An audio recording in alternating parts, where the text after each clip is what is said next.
Silakan.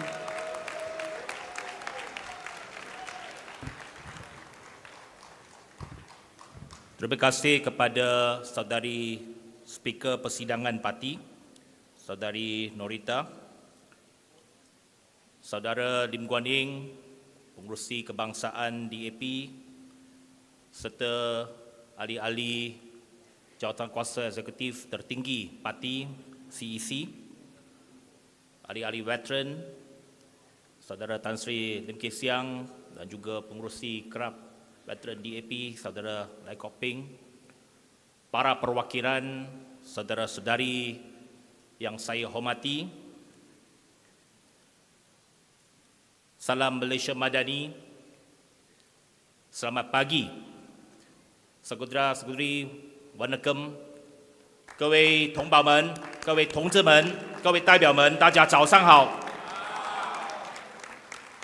Terlebih dahulu bagi pihak CEC Parti, saya ingin mengalu-alukan kehadiran tetamu-tetamu khas kita daripada rakan-rakan komponen dalam Kerajaan Perpaduan. Kita mengalu-alukan Yang Amat Berhormat Datuk Seri Zahid Hamidi, Pengerusi Barisan Nasional merangkap Presiden UMNO,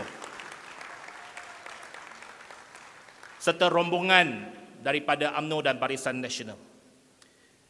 Yang Berhormat Datuk Seri Haji Muhammad bin Sabu, Presiden Parti Amanah Negara serta rombongan. Yang Berhormat Saudara Rafizi, Timbalan Presiden Parti Keadilan Rakyat dan rombongan. Yang Berhormat Datuk Seri Amiruddin Syari, Naib Presiden Parti Keadilan merangkap Datuk Menteri Besar Selangor. Yang Berhormat Datuk Larry Seng, Presiden Parti Bangsa Malaysia serta rombongan. Seluruh rakan-rakan, tuan-tuan dan puan-puan serta rakan-rakan daripada media, kita mengalu-alukan dan selamat datang ke persidangan tahunan Parti DAP untuk 2023. Terlebih dahulu saya ingin menyampaikan salam daripada Yang Amat Berhormat Perdana Menteri merangkap Pengerusi Pakatan Harapan Datuk Seri Anwar Ibrahim. Beliau telah memaklumkan kepada saya bahawa tak dapat hadir pada pagi ini kerana pada pagi ini Yang Amat Berhormat perlu mempersiapkan ucapan pembentangan kajian separuh penggal untuk rancangan Malaysia ke-12 yang akan dibentangkan di Parlimen pada pagi esok. Jadi Yang Amat Berhormat memohon maaf di atas ketidakhadiran beliau, tetapi menyampaikan salam kepada semua saudara dan saudari.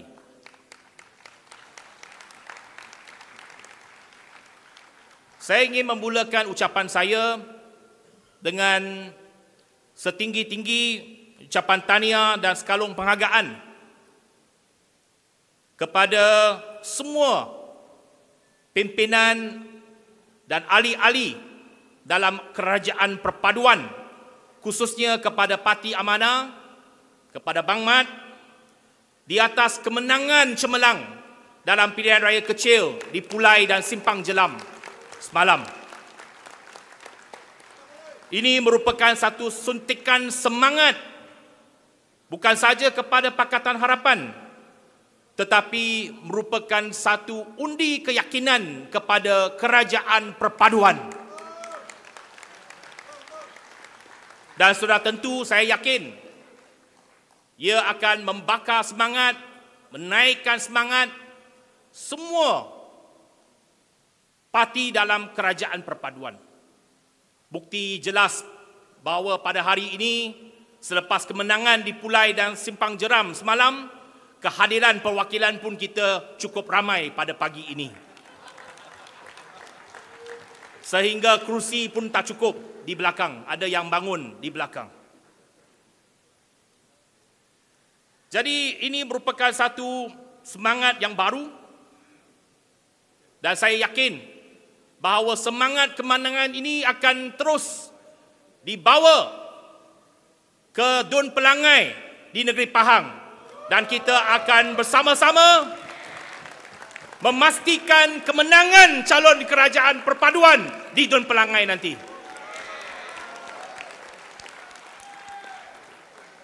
我们首先要恭喜诚信党和团结政府，因为在昨天的补选，我们得到一个非常好的成绩，使到大家非常的兴奋，我们也感觉非常的高兴。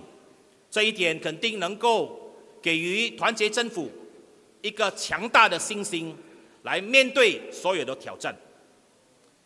Saudara dan saudari, tuan-tuan dan puan-puan, 18 bulan yang lalu, kita telah mengadakan Kongres Kebangsaan DAP, iaitu pada 20 Mac 2022. Di mana dalam kongres tersebut, pemilihan parti telah diadakan, satu jawatankuasa CEC yang baru telah dibentuk, dan saya telah diberikan mandat untuk mengetuai CEC dan menjadi Setiausaha Agung yang baru, mengambil alih daripada saudara Lim Guan Eng yang telah berkhidmat lebih 18 tahun sebagai Setiausaha Agung pada ketika itu. Dalam tempoh 18 bulan yang lalu ini, CEC yang baru telah menghadapi dua ujian yang sangat penting dalam tempoh ini. Tak sampai 7 bulan, CEC baru mengambil alih, Parlimen telah dibubarkan pada bulan Oktober. Ujian pertama kita yang terpaksa dihadapi oleh saya sebagai Setiausaha Agung dan seluruh CEC ialah pilihan raya umum yang ke-15 yang merupakan satu persaingan yang cukup sengit dan pilihan raya yang cukup tidak menentu. Namun begitu, sukacita saya nak melaporkan kepada CEC, kepada para perwakilan, bahawa daripada 55 kerusi yang kita tandingi, DAP berjaya menang 40 kerusi Parlimen.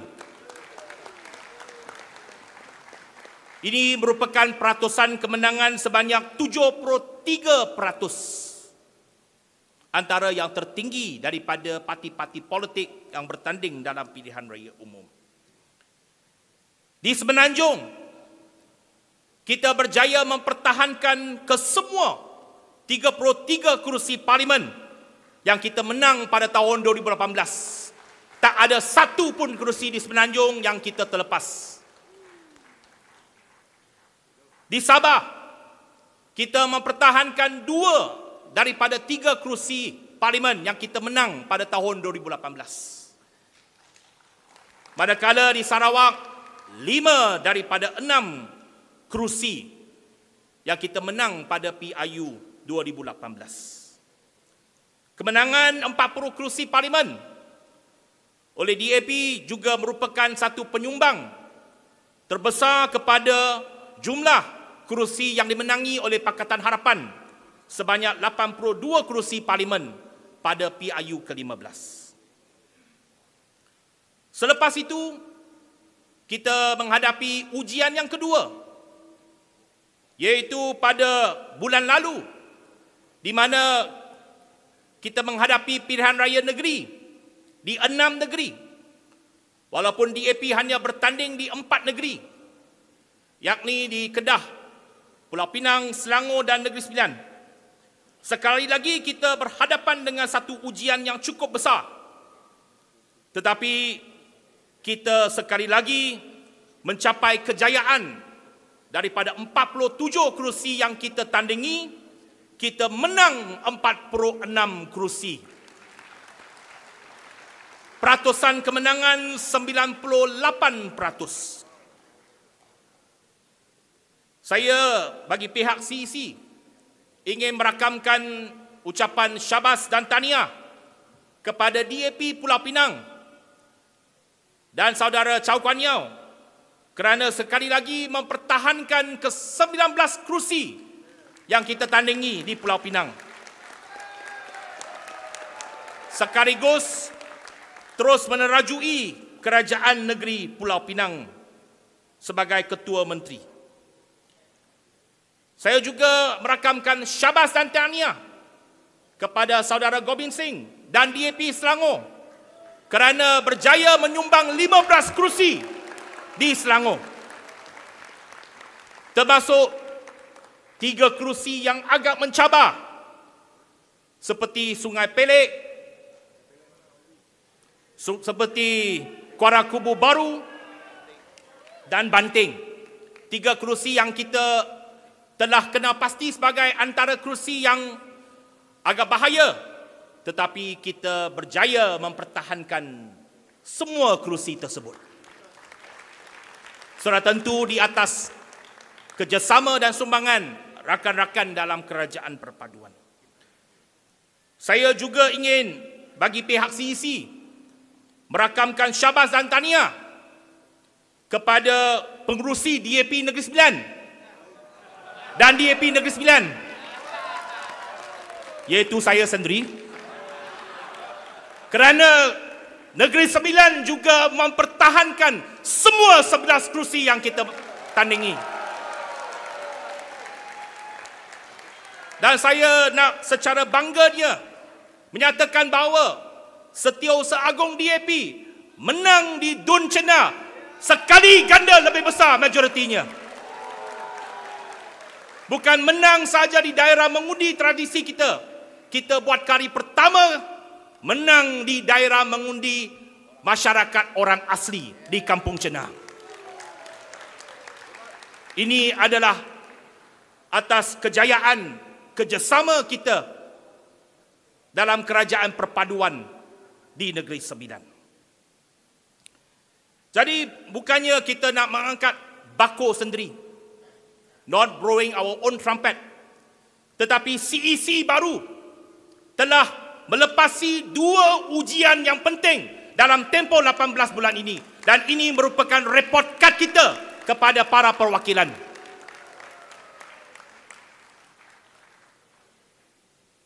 Saudara dan saudari, khususnya kepada rakan-rakan baru kita dalam kerajaan perpaduan, DAP bukannya satu parti yang besar. Kita merupakan satu parti yang kecil dari segi keahlian. Dulu ramai pihak media tanya kita, DAP ada berapa ahli? Saya selama 10 tahun sebagai setiausaha organisasi kebangsaan selalu mengelak daripada menjawab soalan ini. Kerana kadang-kala kita berasa malu. Jumlah keahlian kita terlalu sedikit. Kita tak berani umumkan. Tetapi hari ini saya nak mengumumkan bahawa DAP pada ketika ini mempunyai 2042 cawangan di seluruh negara dengan keahlian 239,408 orang ahli. Kalau berbanding dengan parti-parti yang lain, kita bukannya parti yang besar. Dari segi keahlian, kita merupakan parti yang cukup kecil. 339,000 ini daripada awal penubuhan sampai sekarang CD keahlian dia. Termasuk yang masih hidup dan sudah meninggal dunia. Ataupun meninggalkan parti. Jadi memang kita bukannya satu parti yang besar. Kita satu parti yang sangat kecil dari segi keahlian. Tetapi kita mempunyai jentera pilihan raya yang cukup berkesan dan efisien. Dan yang paling penting, ahli-ahli kita yang setia kepada perjuangan dan mempunyai disiplin jati diri yang tinggi.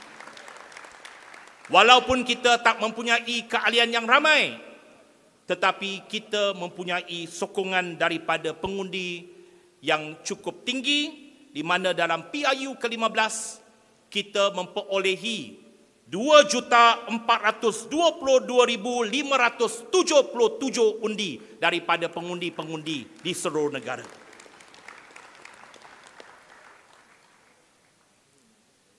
DAP telah diberikan mandat dan kepercayaan yang cukup besar oleh penyokong. Kita mesti ada keyakinan diri.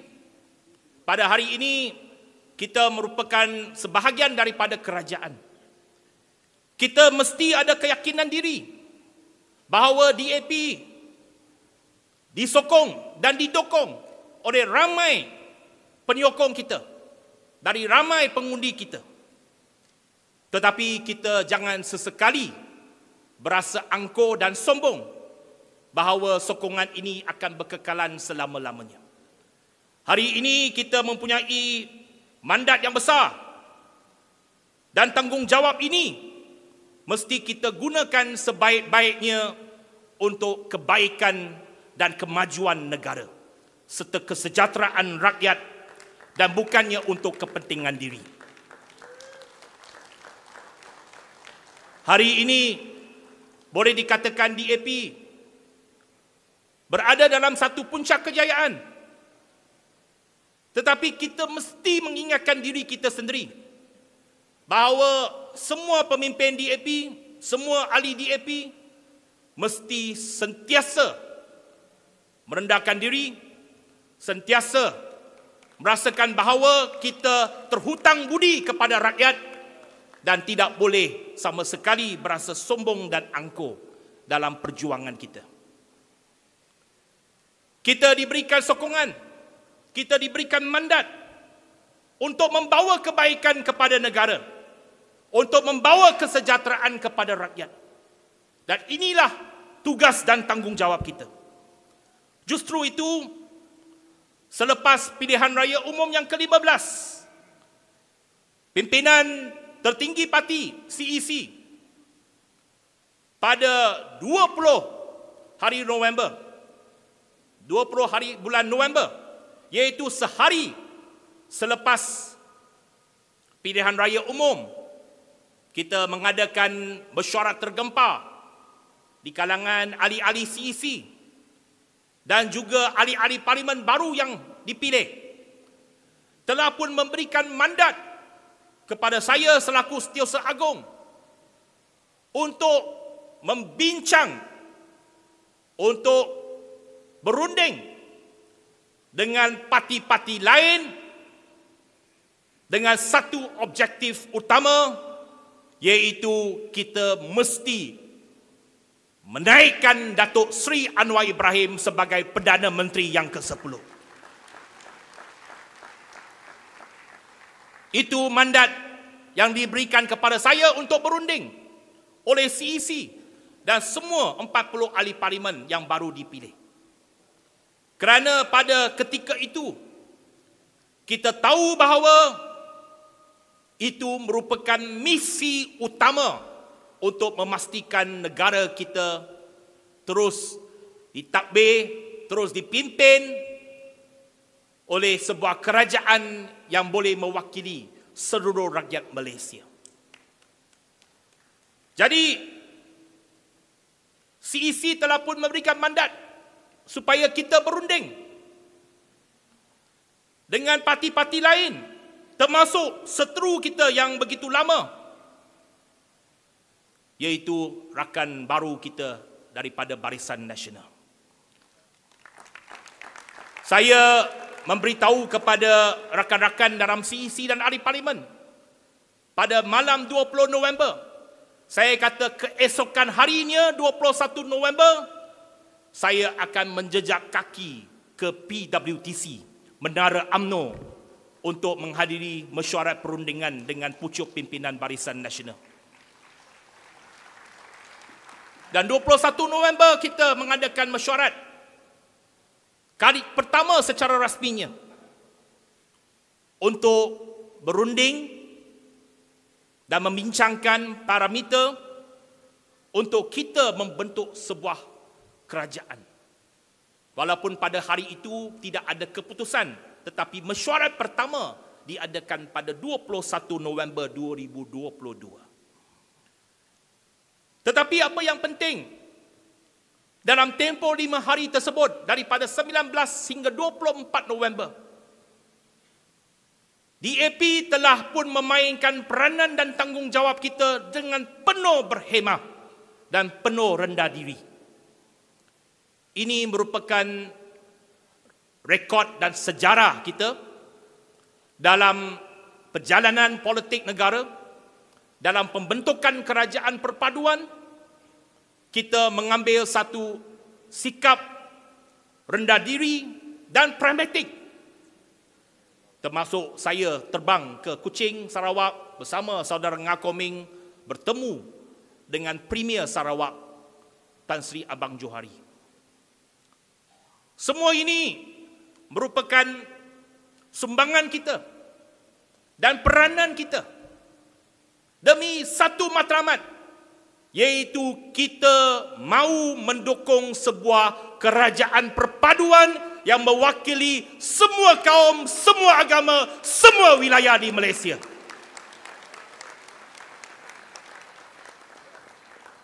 Dan ini telah kita lakukan. Kita ketepikan perbezaan politik. Kita bekerjasama di atas satu semangat bahawa Malaysia tak boleh dipimpin oleh sebuah kerajaan yang mengamalkan pendekatan ekstrim dan tidak mewakili semua kaum dan semua wilayah dalam negara kita. Dan kita menjunjung kasih di atas kebijaksanaan Duli Yang Maha Mulia yang di-Pertuan Agong, di atas titah Tuanku, supaya sebuah kerajaan perpaduan ditubuhkan. Dan hasilnya, Datuk Seri Anwar Ibrahim berjaya diangkat sebagai Perdana Menteri Malaysia yang ke-10, dan pada hari ini terbentuknya sebuah kerajaan yang mewakili semua kaum, semua agama, semua wilayah dalam negara kita. Kerajaan perpaduan ini ada 19 parti daripada 4 gabungan besar: Pakatan Harapan, Barisan Nasional, GPS, GRS, yang terdiri daripada kesemuanya 19 parti-parti politik di negara kita. Tetapi dalam kerajaan perpaduan ini, kita lihat bahawa pimpinan Melayu, parti-parti yang mewakili Melayu daripada UMNO, Amanah, Keadilan ada dalam kerajaan perpaduan. Yang mewakili bukan Melayu ada di kalangan daripada DAP, Parti Keadilan. Yang mewakili kepentingan Sarawak, GPS. Yang mewakili kepentingan Sabah, GRS. Ini menunjukkan bahawa kerajaan perpaduan pada hari ini adalah satu kerajaan yang inklusif, yang benar-benar mewakili aspirasi seluruh rakyat Malaysia. 各位同志，我们经过第15届全国大选的挑战，虽然我们赢40个国会议席，但是大家都知道，在11月19号那一个晚上，我们不能够组成政府。但是我们从19号到24号，我们扮演重要的角色，来确保一个团结政府能够诞生，确保安华伊布拉欣成为我国的首相。今天的团结政府可以说是代表全民，代表所有马来西亚人民，所有种族，所有宗教，每一个州，我们都是在团结政府里面。所以今天的团结政府可以说是马来西亚的一个全民的政府。行动党扮演一个重大和重要的角色。Saudara dan saudari, misi kita dalam kerajaan perpaduan ialah memastikan projek perpaduan ini berjaya. Kerana bagi kita dalam DAP, kerajaan perpaduan pada hari ini adalah satu-satunya pilihan untuk memastikan Malaysia bangkit semula dan kita membina semula negara kita dalam semua bidang, baik ekonomi, baik sosial, baik pendidikan, baik daya saing dalam segala bidang pun kita nak bina kekuatan baru demi negara, dan projek perpaduan ini mesti kita jayakan dan usahakan secara bersama. Justru itu, saya nak meyakinkan rakan-rakan daripada Barisan Nasional, khususnya daripada UMNO, bahawa DAP akan sentiasa mengambil satu pendekatan sederhana dalam politik kita, dalam segala keputusan kita, dalam dasar kita, dalam pendekatan politik kita. Jadi, sudah sampai masanya semua parti, terutamanya parti-parti yang mendukung kerajaan perpaduan, semua parti harus mengambil jalan pertengahan. Kita mesti tarik ke semua parti ke arah graviti kita di tengah-tengah. We must be the center of politics in this country. Sebagai sebuah parti yang berlandaskan ideologi social demokrasi, social demokrasi ini mengamalkan pendekatan politik center left dari segi doktrin dan juga pendekatan politik kita. Social demokrasi ditakrifkan sebagai center left ataupun pertengahan kiri. Kita bukannya parti komunis. Jadi saya nak sekali lagi menyatakan bahawa ideologi kita ialah social demokrasi dan kita mengamalkan pendekatan pertengahan. Sentris adalah pendekatan yang paling penting. Dan semua parti yang membentuk kerajaan perpaduan mesti mengambil jalan sederhana ini. Mengambil jalan pertengahan. Centrist policy, centrist approach. Supaya kita boleh menjadi satu dukungan dan menjadi satu pilihan kepada majoriti rakyat Malaysia. Dan apabila kita mengumpulkan kekuatan ini, semua parti, semua kekuatan politik dibawa ke tengah, jadi kekuatan ini, gravitinya akan berpusat di politik pertengahan, politik sederhana. Dan percayalah bahawa politik kesederhanaan ini, politik pertengahan ini adalah satu kuasa besar yang boleh menewaskan politik ekstrim dan politik keterlaluan oleh pihak lawan. Buktinya sudah terbukti di Pulai dan di Simpang Jeram semalam.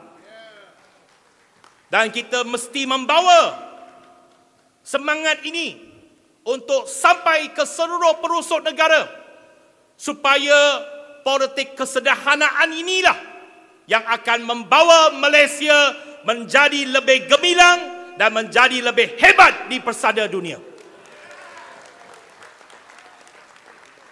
Ini adalah pendekatan yang mesti kita ambil. Perjuangan DAP akan sentiasa berlandaskan kepada perlembagaan persekutuan.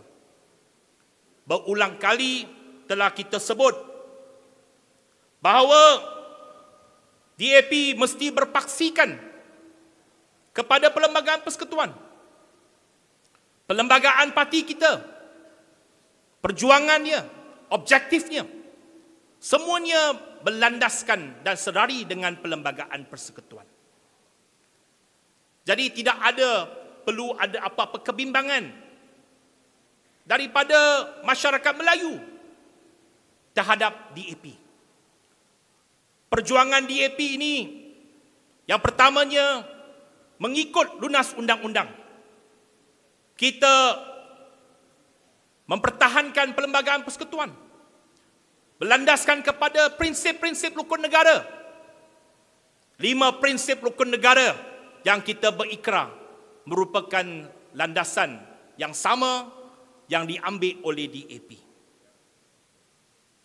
Sekali lagi saya nak mengulangi bahawa tidak ada masalah untuk DAP, dan memang dalam perlembagaan parti kita mempertahankan perlembagaan persekutuan di mana prinsip-prinsip yang jelas berkenaan dengan beberapa isu sensitif telah pun ditakrifkan dan dizahirkan.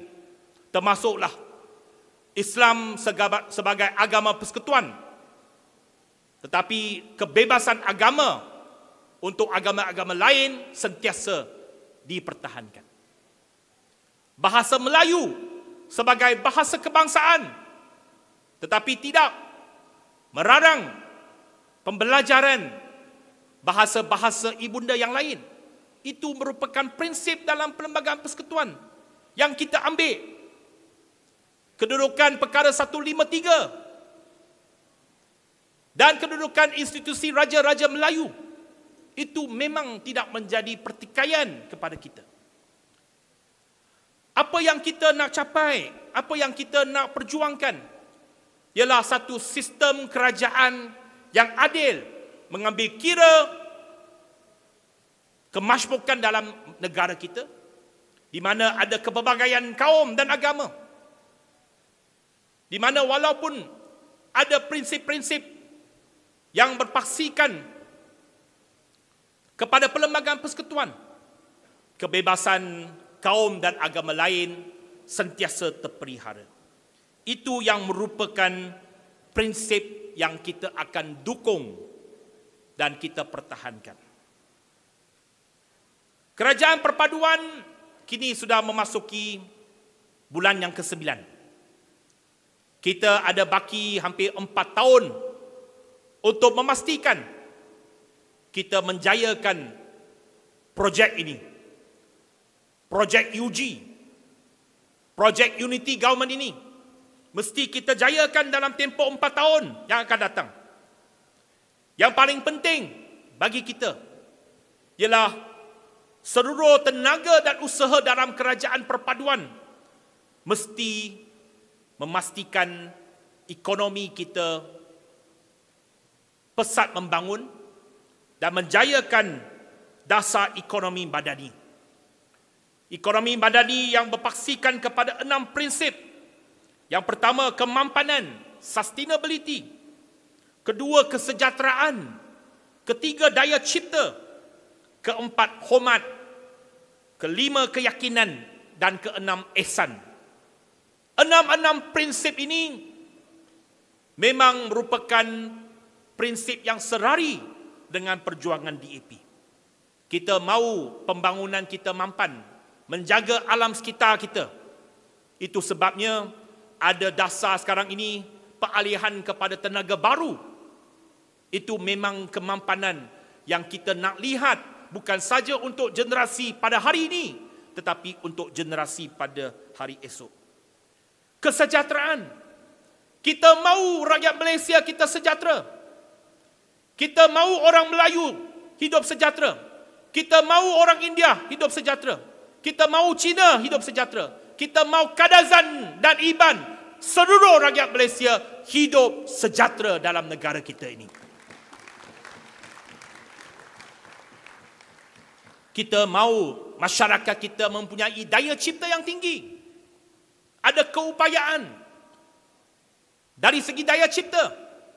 Ada intelektual yang tinggi, kreativiti yang tinggi, nak menghasilkan juara-juara dan jago-jago dunia.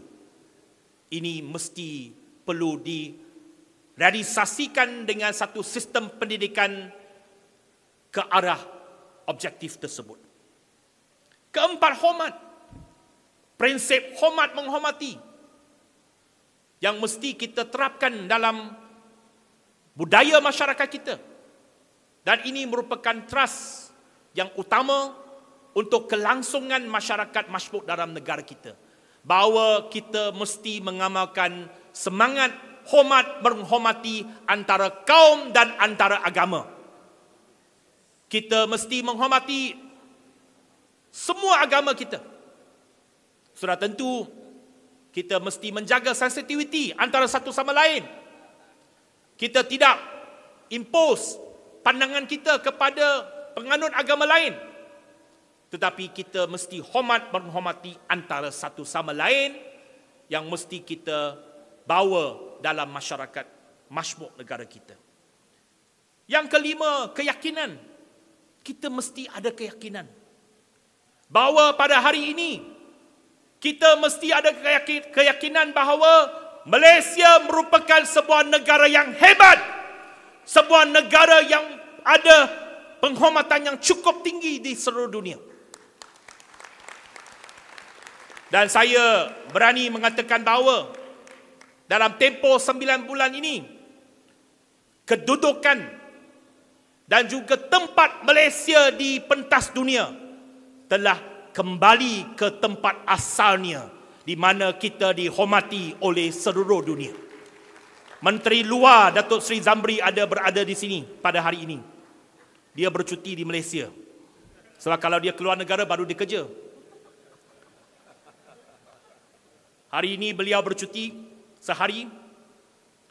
Tetapi dalam tempoh 9 bulan, kita boleh lihat, kita boleh rasa pemimpin-pemimpin dunia, negara-negara dunia di luar, termasuk di peringkat ASEAN, di negara China, India, Amerika Syarikat, Eropah, kuasa-kuasa besar memberikan fokus dan perhatian semula kepada Malaysia dan pentadbiran Datuk Seri Anwar Ibrahim. Setiap minggu saya tahu bahawa dalam mesyuarat kabinet begitu banyak jemputan kepada Datuk Seri Anwar Ibrahim dan Menteri Luar kita untuk hadir ke pentas-pentas dunia, persidangan-persidangan antarabangsa, kerana dunia nak mendengar pandangan dan pendirian Malaysia dalam isu-isu antarabangsa. Selepas kajian separuh penggar nanti, Yang Amat Berhormat Perdana Menteri ditemani oleh Menteri Luar akan hadir ke persidangan Bangsa-Bangsa Bersatu, United Nations General Assembly pertengahan bulan ini, di mana Datuk Seri Anwar Ibrahim akan mewakili Malaysia berucap di pentas PBB. Ini merupakan manifestasi keyakinan kita di pentas dunia untuk dunia mendengar suara daripada Malaysia. Yang keenam, prinsip ihsan. Kita mesti mempunyai prinsip dan semangat ihsan. Seperti yang saya kata dalam persidangan wanita semalam, yang dapat menyatu padukan kita ialah semangat ihsan, manusiawi, the spirit of humanity yang boleh menyatu padukan kita. Kita dicipta oleh Tuhan dalam pelbagai ras, pelbagai wajah, pelbagai kaum, pelbagai warna kulit. Tetapi satunya yang boleh menyatu padukan kita ialah hati naruri kita, based on humanity, ihsan manusiawi. Itu yang akan menyatu padukan kita. Semua kita mempunyai aspirasi yang sama. Kita mahu hidup dalam sebuah negara yang baik, sebuah masyarakat yang progresif, satu negara yang maju, kerajaan yang prihatin kepada rakyat, yang menjaga rakyat, yang boleh mengurus tadbir negara dengan baik. Ini aspirasi semua kaum. Tak kira Melayu, Cina, India, Iban, Kadasan. Yakinlah di seluruh rakyat Malaysia, kita mahu kehidupan yang lebih baik. Rakyat mahu infrastruktur, pembangunan yang baik. Sebelum saya hadir ke perhimpunan pada hari ini, saya tengok video yang dikongsi oleh Yang Amat Berhormat Timbalan Perdana Menteri Datuk Seri Fadilah. Ucapan yang di Pertuan Agong di Sabah 2 hari yang lalu, di mana Agong telah pun mengadakan kembara kenali Borneo untuk mendengar dan menyantuni rakyat di Sabah dan Sarawak. Hasrat orang-orang Sabah ialah mahu jalan raya yang lebih baik, bekalan elektrik yang stabil dan bekalan air yang bersih. Ini hasrat rakyat Sabah untuk melihat pembangunan dalam perkara-perkara infrastruktur asas. Jadi itu adalah tanggungjawab kita, ihsan kita, bahawa walaupun kita, kebanyakan daripada kita yang hadir pada hari ini daripada Semenanjung, kita mesti ada semangat ihsan supaya kita nak pastikan rakyat di Sabah, di pendalaman Sarawak juga boleh hidup dengan baik dan membangun secara bersama dengan Semenanjung. Bukan saja Sabah Sarawak, malah walaupun kita tidak diterima di Kelantan, kita juga mahu bekalan air yang bersih di negeri Kelantan. Ini semangat ihsan kita. Humanity kita yang mesti kita yakinkan kepada rakyat Malaysia. Saudara dan saudari, dalam prinsip dasar ekonomi madani, yang paling penting yang ditetapkan bukan saja dari segi pertumbuhan ekonomi. Pertumbuhan ekonomi semata-mata tak cukup, tetapi perlu memastikan bahawa pertumbuhan ekonomi dapat menstruktur semula ekonomi dan juga membawa kepada pendapatan yang lebih tinggi kepada rakyat. Jadi, kerangka ekonomi madani ini cukup baik. Dasar yang cukup jelas, objektif yang cukup tepat.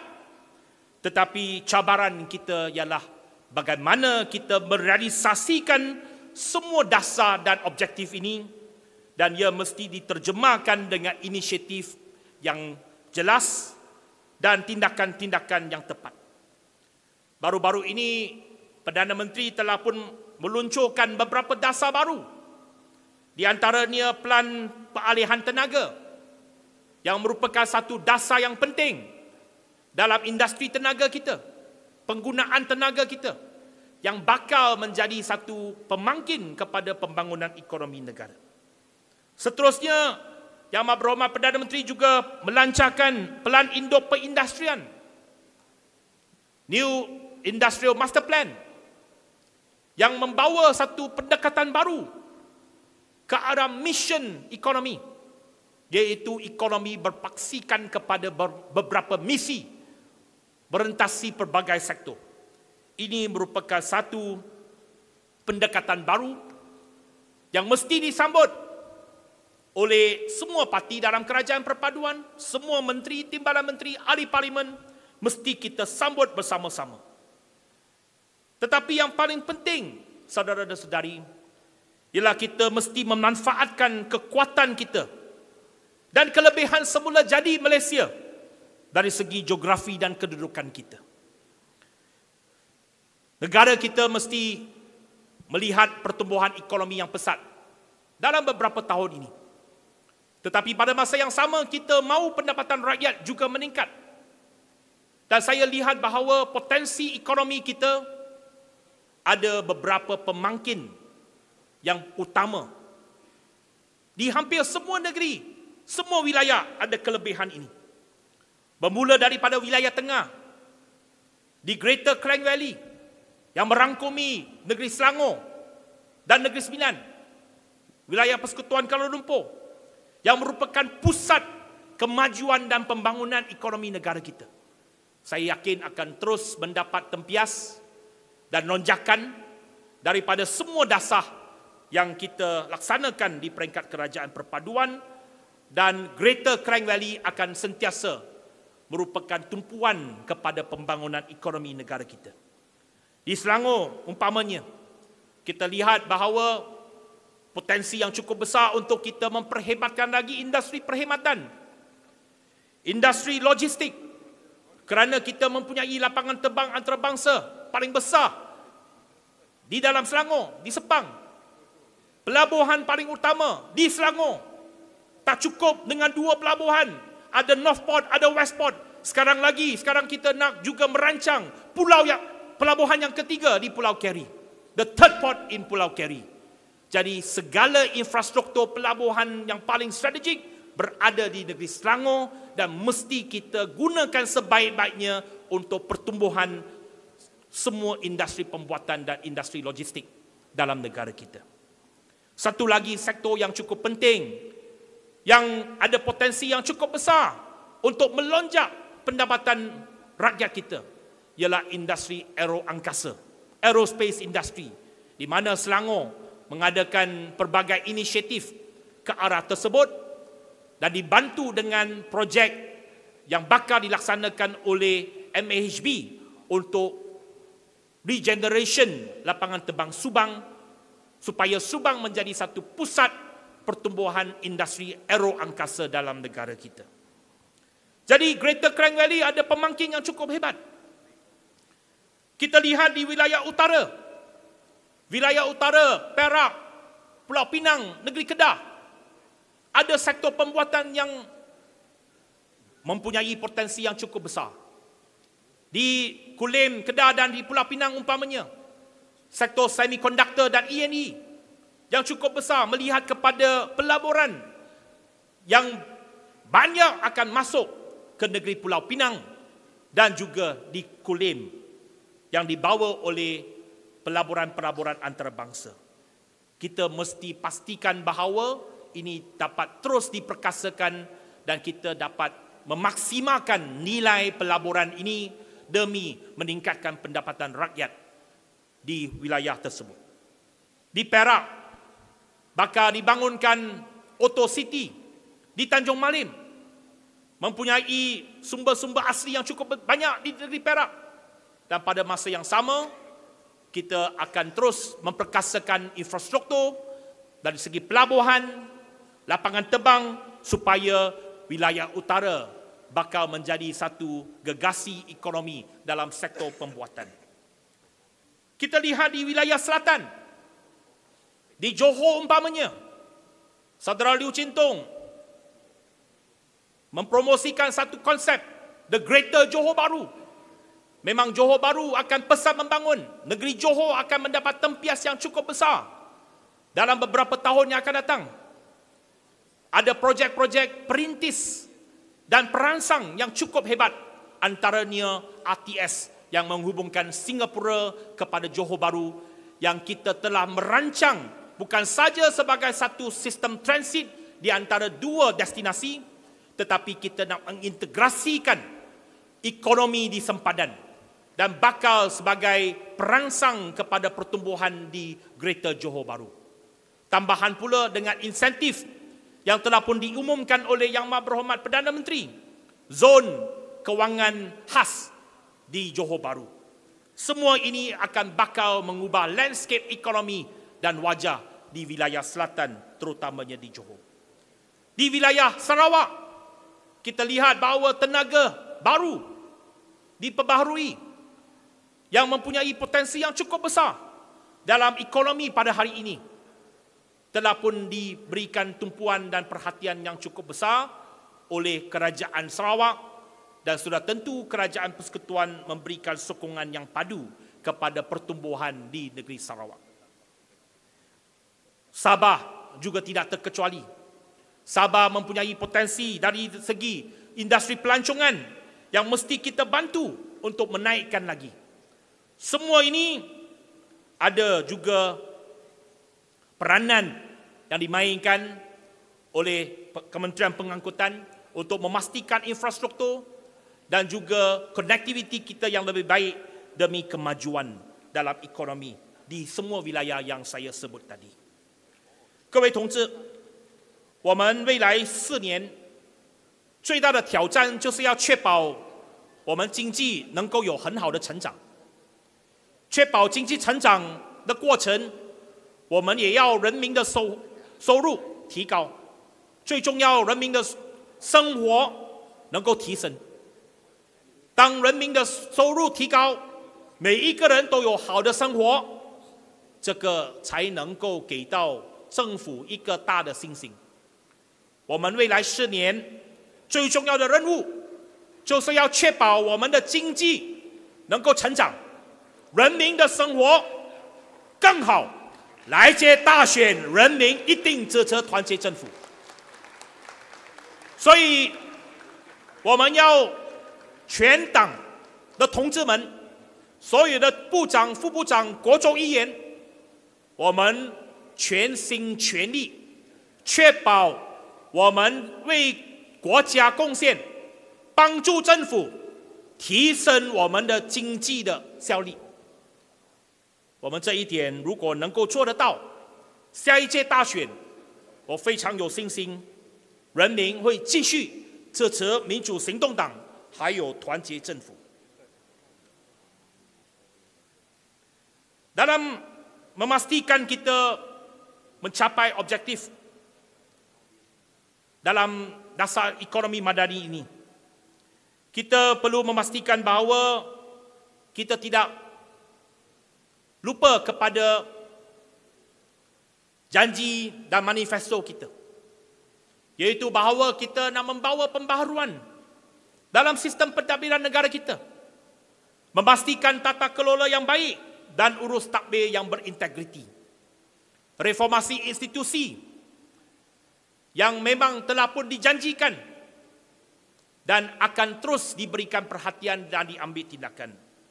Dan Kabinet telah pun secara prinsipnya meluluskan reformasi institusi yang paling penting, iaitu pengasingan kuasa perguam negara dan pendakwa raya yang telah pun kita bincang dalam Jemaah Menteri dan diluluskan secara prinsipnya, tetapi akan mengambil masa untuk mengkaji bagaimana dia dilaksanakan kerana implikasi perundangan dan kewangan mesti diambil kira. Jadi memang itu adalah beberapa langkah yang kita akan ambil dalam kerajaan. Dan kita pastikan bahawa semua ini akan dilaksanakan demi memastikan keyakinan dunia luar dan keyakinan rakyat kepada kerajaan akan dapat lebih tinggi, akan dapat dipertingkatkan, dan seterusnya pelaburan akan masuk dalam negara kita. Bukan saja daripada FDI, tetapi pelaburan domestik akan memberikan satu perangsang dan suntikan yang besar kepada ekonomi negara kita. Dalam aspek ini, saya mahu supaya parti memberikan perhatian, dan saya telah pun memberikan tanggungjawab ini kepada dua timbalan menteri kita dalam dua kementerian yang ada hubung kait dengan ekonomi, iaitu Timbalan Menteri Pelaburan, Perindustrian dan Perdagangan Antarabangsa Saudara Liu Chin Tong, dan Timbalan Menteri Kewangan II Saudara Steven Sim, untuk melancarkan satu jelajah ke seluruh negara untuk memberikan penerangan kepada akar umbi kita berkenaan dengan dasar ekonomi madani dan misi kita untuk melonjakkan semula ekonomi Malaysia. Ini mesti diberikan penerangan sejelas-jelasnya kepada seluruh akar umbi dan penyokong-penyokong parti, supaya ini akan terus memberikan sokongan kepada kerajaan untuk kita memastikan pertumbuhan ekonomi yang baik dalam beberapa tahun yang akan datang ini.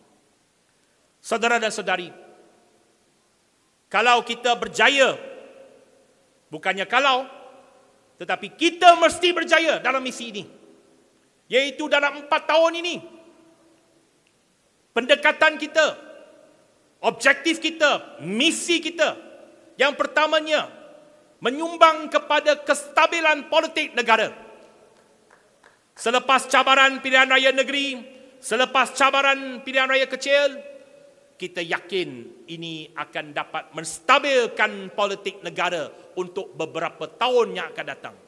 Sekarang misi kita ialah memberikan keyakinan kepada luar, keyakinan kepada rakyat bahawa tumpuan kerajaan mesti ke arah pembangunan ekonomi dan mensejahterakan rakyat, meningkatkan pendapatan boleh guna rakyat. Ini misi kita yang mesti kita laksanakan. 我们最重要的任务就是要确保我们政府可以搞好经济，确保人民的生活更好，提高人民的收入。Dan itu mesti kita laksanakan secara bersama. 4 tahun ini, kalau kita berjaya, sudah tentu kita boleh menyumbang kepada pertumbuhan negara, pendapatan kerajaan akan meningkat. Apabila pendapatan kerajaan meningkat, kita boleh kembali kepada rakyat dengan peruntukan-peruntukan yang lebih besar untuk tujuan pendidikan, untuk tujuan sosial, untuk tujuan infrastruktur. Ini yang mesti kita laksanakan. Kita tahu bahawa aspirasi rakyat ialah mahu melihat kualiti pendidikan. Kita tahu bahawa memang ada begitu banyak permohonan, keperluan sekolah-sekolah di seluruh negara. Bukan saja sekolah kebangsaan banyak keperluan. Sekolah jenis kebangsaan Cina, sekolah jenis kebangsaan Tamil, sekolah-sekolah di Sarawak, di Sabah, pedalaman. Semua ini memerlukan peruntukan yang besar untuk kita membina infrastruktur dan prasarana yang lebih baik. Kerajaan sudah tentu perlu memastikan kita mempunyai keupayaan kewangan untuk membawa pembangunan prasarana pendidikan ini kepada rakyat. Saya tahu bahawa pendidikan merupakan satu perkara yang penting kepada semua rakyat, kepada semua kaum. Baik Melayu, Cina, India, maupun Bumiputera di Sabah dan Sarawak. Kita tahu aspirasi daripada ramai pengundi-pengundi dan penyokong-penyokong kita daripada kalangan bukan Melayu.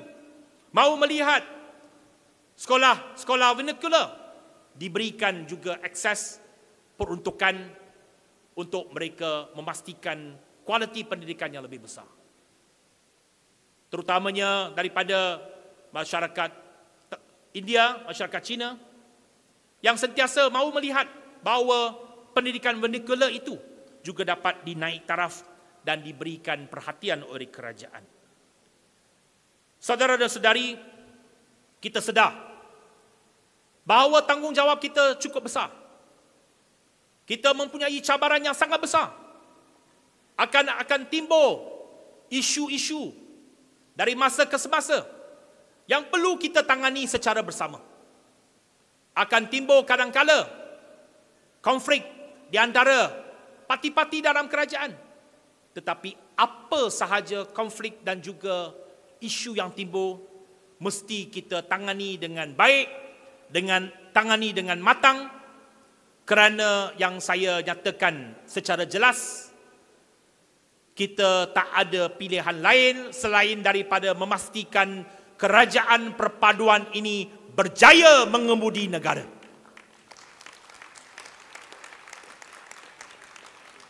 Jadi itu secara kesimpulannya adalah pendirian kita.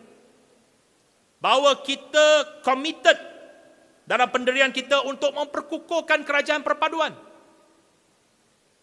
Kita tak akan melakukan apa-apa tindakan yang mengganggu gugat kerajaan perpaduan. Kita merupakan sebuah parti yang bertanggungjawab. Parti yang boleh diharapkan. Parti yang menyumbang kepada kestabilan.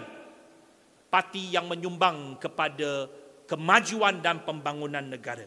Ini peranan dan tugas yang akan diambil oleh parti DAP. Jadi, sekali lagi saya ucapkan terima kasih kepada semua tetamu kita yang hadir pada hari ini. Yang saya sebut seperti yang dikatakan oleh pengerusi kebangsaan tadi. Hari ini merupakan satu sejarah baru dalam politik Malaysia. Kerana buat pertama kalinya, a sitting President of UMNO, seorang Presiden UMNO dan pengurusi Barisan Nasional hadir dalam persidangan parti DAP.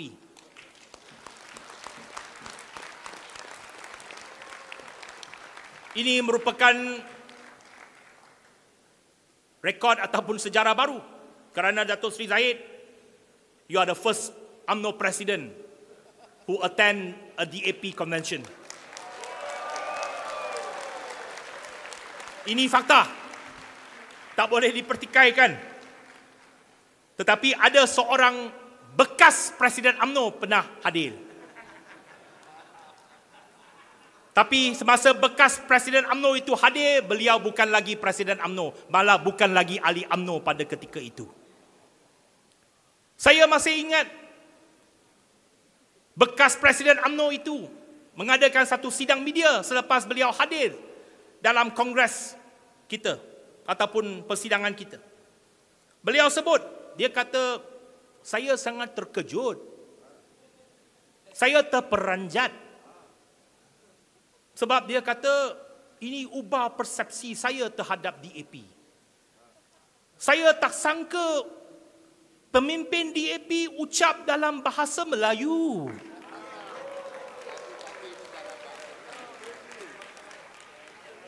Dia sebut lagi, saya lagi terperanjat. Saya bersama-sama mereka nyanyi lagu DAP. Lagu DAP itu liriknya bahasa Melayu.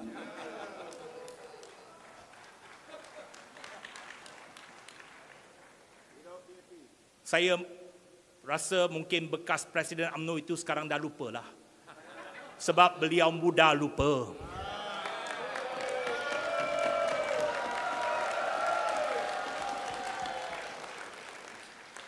Saya yakin Dato' Sri Zahid tak terperanjat hari ini.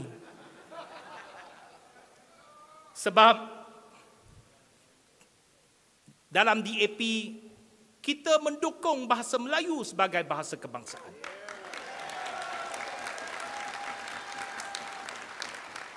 Yang duduk di atas ini, semuanya, ahli-ahli parlimen kita, ahli-ahli Dewan Undangan Negeri kita, semuanya boleh bukan saja fasih, tetapi boleh menyampaikan ucapan dalam bahasa kebangsaan kita dengan baik dan lancar. Bukan saja ucapan, pantun pun boleh. Tapi pantun saya tak sehebat Steven Sim lah. Sebab Steven Sim dia ada partner dia. Ada sparring partner dia. Ahmad Maslan daripada UMNO. Mereka punya pejabat satu tingkat sama. Saya pun tak tahu mengapa mereka nak berpantun kena ambil orang tengah. Bolehlah pergi ke bilik masing-masing berpantun lah, ambil video. Tapi inilah kehebatan Ahmad Maslan dengan Steven Sim yang boleh berpantun dalam ucapan hari kebangsaan mereka. Tetapi secara seriusnya kepada rakan-rakan kita daripada UMNO, inilah sebenarnya pendekatan dan wajah DAP. Datang ke persidangan kita, Dato' Sri dan pimpinan sendiri boleh lihat. Adakah kita ini musuh kepada Melayu? Jawapannya tidak. Kita bukan musuh kepada mana-mana kaum ataupun agama. Kita adalah parti yang mendukung rakyat Malaysia.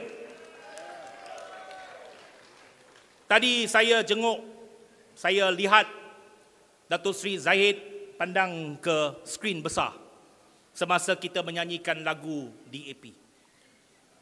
Beliau nak lihat apakah lirik parti kita, lagu parti kita. Untuk makluman Dato' Sri, lirik lagu itu ditulis oleh saya.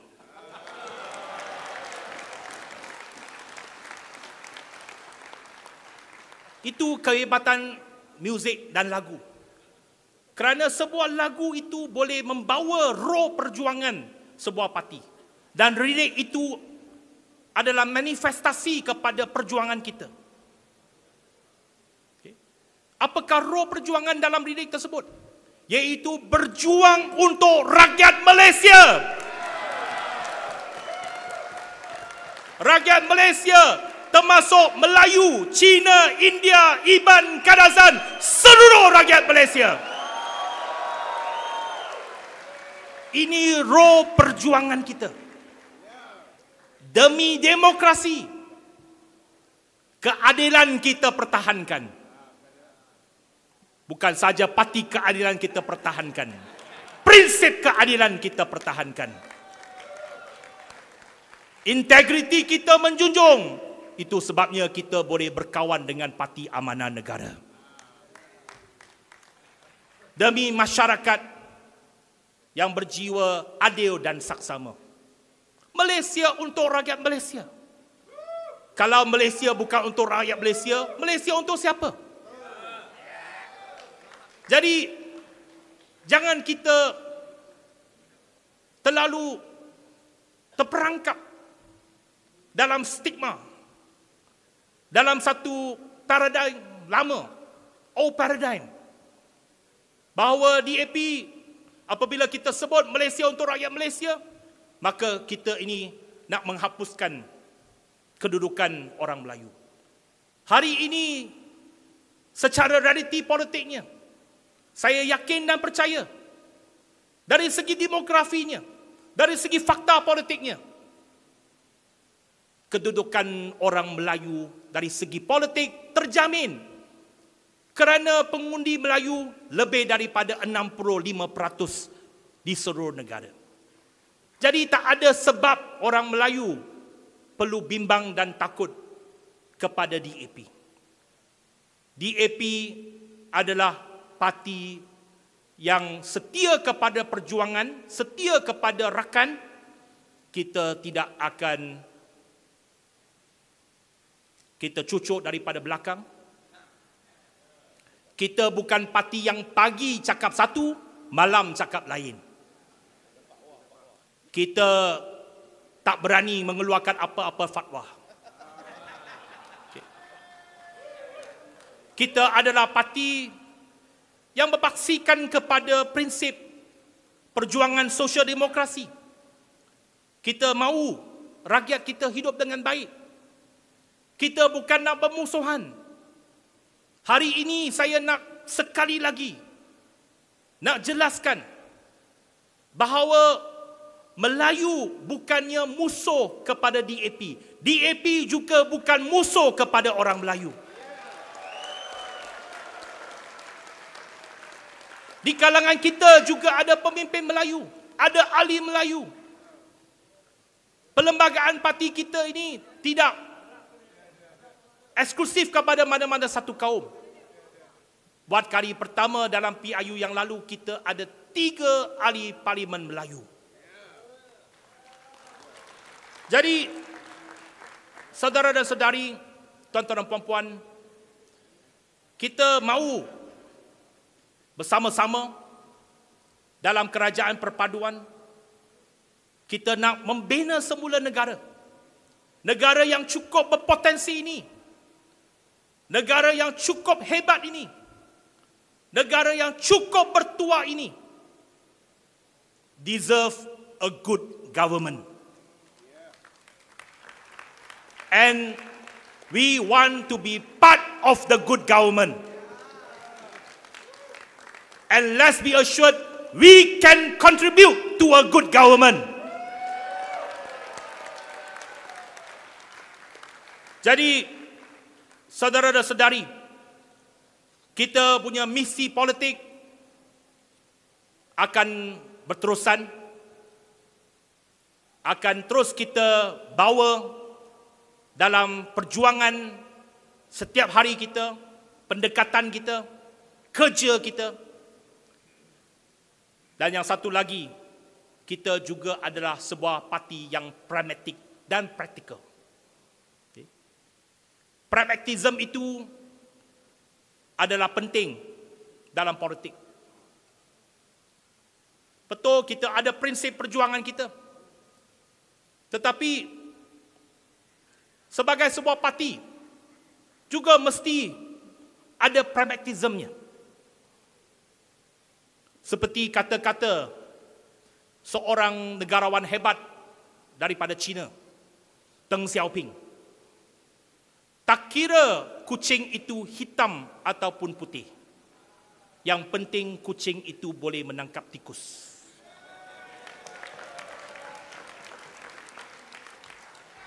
Hari ini yang penting kita nak pastikan bahawa kerajaan ini boleh memberikan kebaikan kepada negara, boleh membawa kesejahteraan kepada rakyat. Di atas prinsip dan juga semangat pragmatism ini juga, baru-baru ini saya mengetuai rakan-rakan daripada Menteri dan Timbalan Menteri DAP juga bersama-sama menyanyikan semula sebuah lagu yang ditulis oleh bekas Ketua Penerangan UMNO, Allahyarham Tan Sri Muhammad Rahmat Tokmat, yang kita nak nyanyikan bersama-sama, iaitu setia. Walaupun ditulis oleh seorang pemimpin UMNO, tetapi bagi kita ragu itu juga melambangkan semangat rakyat Malaysia. Roh perjuangan kita pada hari ini sama bekerja dan sama berusaha mencurahkan bakti yang setia kepada negara. Itu merupakan satu prinsip yang utama dalam negara kita, dalam perjuangan politik kita. Dan saya akhiri ucapan saya dengan kita sama-sama menyanyikan lagu Setia. Terima kasih kepada semua. Nandri Wanakkam, Sese Kowe.